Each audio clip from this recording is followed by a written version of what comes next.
The World Stone was not just an object of immense power, but a symbol of the struggle between the high heavens and the burning hells. Its theft would have far-reaching consequences. Using the World Stone's tremendous power, Lilith and Inarius created Sanctuary, a world that would serve as a refuge from the eternal conflict. A haven where they, along with their followers, could escape the relentless warfare. It was a world built on hope. A hope for peace, a hope for escape, and for Lilith, a hope for victory. Sanctuary was their respite, their refuge, and for a while, their paradise. A fun fact about Sanctuary: Harrison Pink, a senior quest designer, has confirmed on Twitter that Sanctuary is in fact a planet. In this realm, Lilith and Inarius established a ruling council of angels and demons. They made their residence in the edifice that would later be known as the Temple of the Firstborn. Inarius was content with this escape, satisfied with a haven away from the conflict, but Lilith envisioned more. She saw Sanctuary not just as an escape, but as a strategic advantage, a new power in the eternal conflict, a power that could tip the balance. But before that, she had a different plan in mind, a plan that involved giving Inarius something he never expected: children. With the establishment of Sanctuary, a new epoch in Lilith's tale dawned: the birth of the Nephilim. A consequence of the unlikely union between angels and demons, shook the very fabric of the cosmos. As Lilith and Inarius became parents, Sanctuary began to teem with the progeny of their forbidden love. The birth of their son, Ratma, also known as Lunarian, marked the arrival of this new race, the Nephilim. Lilith and Inarius, despite their cosmic differences, nurtured a life unlike any other. The ritual at the Altar of Rites, where they mixed their blood and light, creating a clay figure that would be molded into their son, was a sacred moment. This was a symbol of unity, a symbol of defiance, and most of all, a symbol of change. Yet this moment of creation was not without its horrors.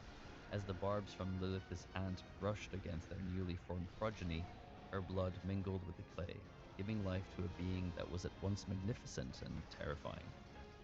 Initially horrified by their creation, Inarius could not back out of the ritual.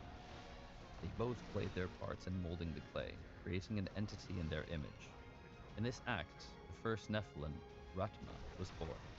And yes, this is the same Ratma as mentioned in Diablo 4 Act 1. This event marked the advent of a new era, and the Nephilim were no ordinary beings. Their power surpassed that of both their angelic and demonic parents. They were a synthesis, an embodiment of both light and darkness, and as their numbers grew, so did their strength. The offspring of angels and demons gave birth to their own children, and soon, Sanctuary was home to a race of beings unlike any other in existence. Yet, with their growth, so too did fear mount. Both heaven and hell watched with apprehension as the Nephilim came into their power. Their very existence was a threat, a possible game-changer in the eternal conflict. Fearful of their growing strength, the angels and the demons recognized the Nephilim as potential usurpers, a wild card that could upset the delicate balance they had fought over for an eternity.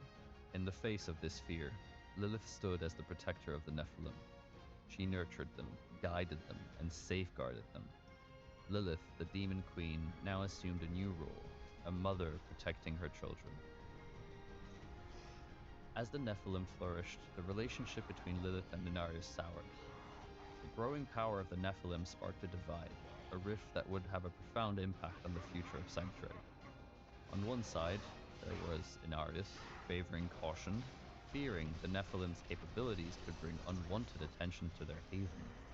On the other side, Lilith, the mother, viewed the Nephilim as a beacon of hope, a means to end the eternal conflict that had raged since time immemorial.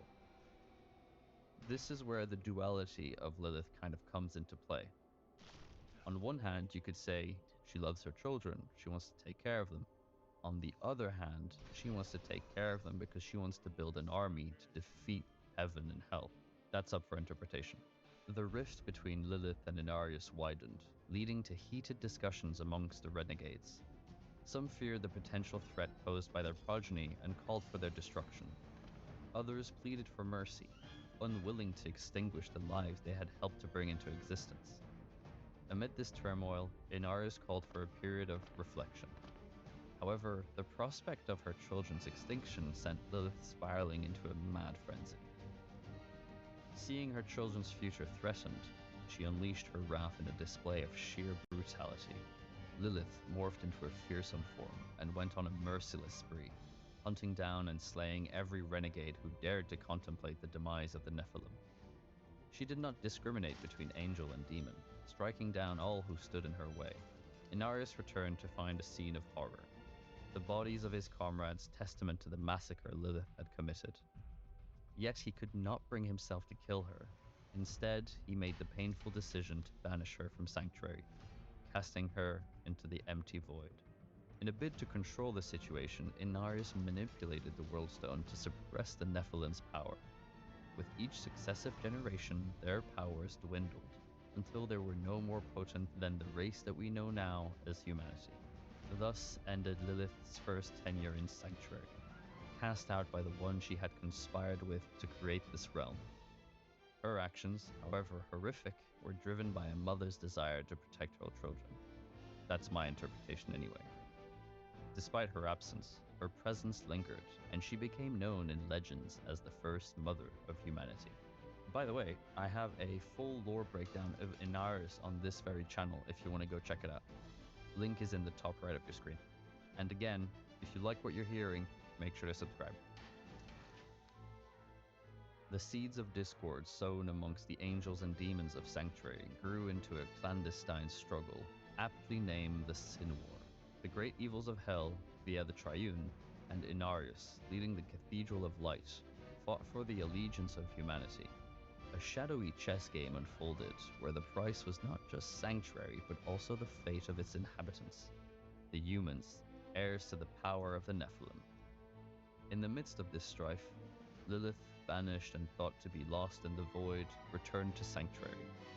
She bided her time, laying low for over 150 years before revealing herself in Hashnir, a focal point of Sanctuary's reality.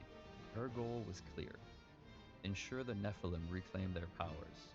To this end, she cast a potent spell to alter the World Stone, allowing the suppressed power of the Nephilim to flourish anew.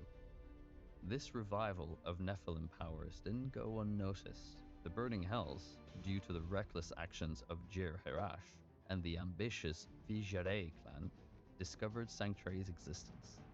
The clan's escalated attempts to summon demons alerted the forces of Hell to this hidden realm and its mortal inhabitants. Sensing Sanctuary's strategic value, Hell sought to control this realm and its inhabitants to gain a decisive advantage in the eternal conflict. Mephisto, the primeval and father of Lilith, devised a subtle approach, dispatching his son Lucian to establish a cult, the Triune, aiming to sway humanity to their side. Inarius, always vigilant, countered this scheme by founding the Cathedral of Light. And yes, this is the same Cathedral of Light that you have seen in Diablo 4, which espoused the teaching of light, providing a haven from the insidious influence of the Triune cult. Thus, the Sin War truly began, a clandestine battle of subterfuge and manipulation with humanity as the grand prize. However, Lilith's machinations led to the Nephilim turning against the cathedral and Inarius. The celestial balance shifted, drawing the attention of the high heavens. The cathedral fell, and Inarius was defeated, leaving Sanctuary vulnerable to the forces of both heaven and hell. Tyrael, an archangel, reacting to perceived injustice against Inarius, unleashed the heavenly host upon Sanctuary.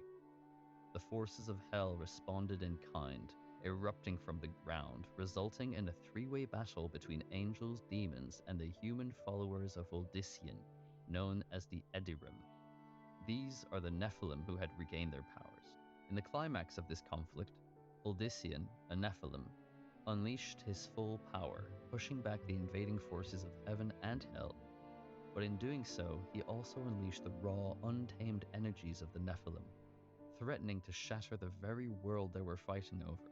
The Sin War, thus, was not just a struggle for control, but a battle for survival, the outcome of which would set the course of Sanctuary's future. The Sin War had reached its zenith, a tempestuous clash between angels, demons, and Edirim, all vying for control over Sanctuary. Uldyssian, in a desperate attempt, released his full Nephilim power, repelling the cosmic invaders. But in this act, he understood the precarious nature of his birthright. The raw, untamed Nephilim energy threatened to unmake the world itself. Driven by a fear of losing his humanity to his celestial heritage, he absorbed the chaotic energies, unleashing them one final time. This act reset the World Stone, nullifying the Edirim's abilities but at the cost of his very existence. Uldyssian had chosen humanity over divinity, and in his noble sacrifice, he ensured the survival of his kind. Post-Uldyssian's sacrifice, the Angerus Council, representing heaven, and Mephisto, an envoy of hell, convened to decide Sanctuary's fate. The council, torn between mercy and judgment, eventually opted for leniency. Tyrael, moved by Uldyssian's sacrifice, cast a deciding vote in favor of humanity's survival. In return, Mephisto proposed a truce. Hell would cease its interference in the mortal realm, and humanity would be spared from the great conflict. With this, the Sin War concluded, leaving humanity to chart its own destiny.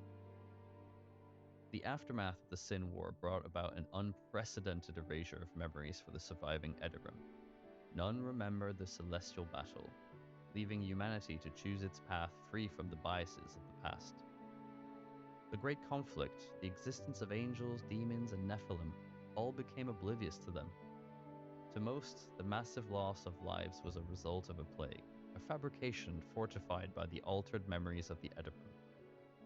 The World Stone was once more altered to prevent humanity from awakening their latent Nephilim abilities.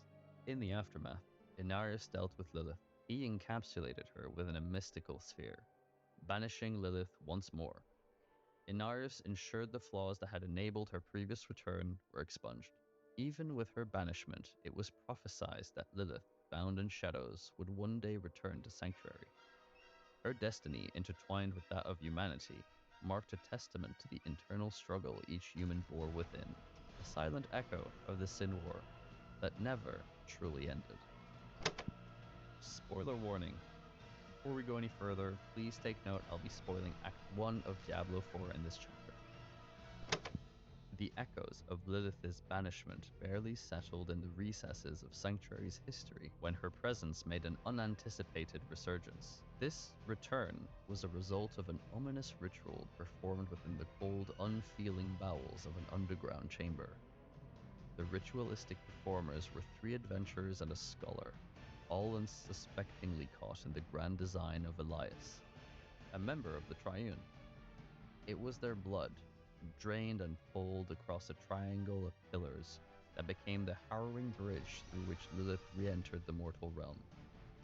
Upon Lilith's return, Sanctuary didn't stay untouched. A wave of change washed over the mortal realm, a change fostered by their pervasive darkness, lurking within human hearts that Lilith's very presence awakened. This darkness birthed a new breed of cultists, fanatics, followers of the once banished deity. Their zeal was demonstrated in blood-soaked rituals and fervent worship. Her reach was vast and influential. It fanned out across Sanctuary, imbuing its inhabitants with an underlying fear. Meanwhile, Lilith orchestrated her plans with ruthless precision. She kickstarted a campaign, one drenched in blood and driven by the desire to rule Sanctuary. Her influence was so profound that it began to alter the very fabric of Sanctuary. Hell tides, a force amplified by Lilith's power, worked in her favor, fortifying her demonic forces and reshaping Sanctuary to mirror their own twisted and malignant origins. The presence of Lilith did not shy away from the sacred either. Her shadow darkened the grounds of the Cathedral of Light in Nevesk during a sermon. Her message was clear and chilling. The Lords of Hell were coming, and the salvation they sought did not lie within the light, but in their very selves. This powerful proclamation incited a wave of violence within the congregation. In a shocking twist, the followers turned on their own priest, taking his life in their hands as a testament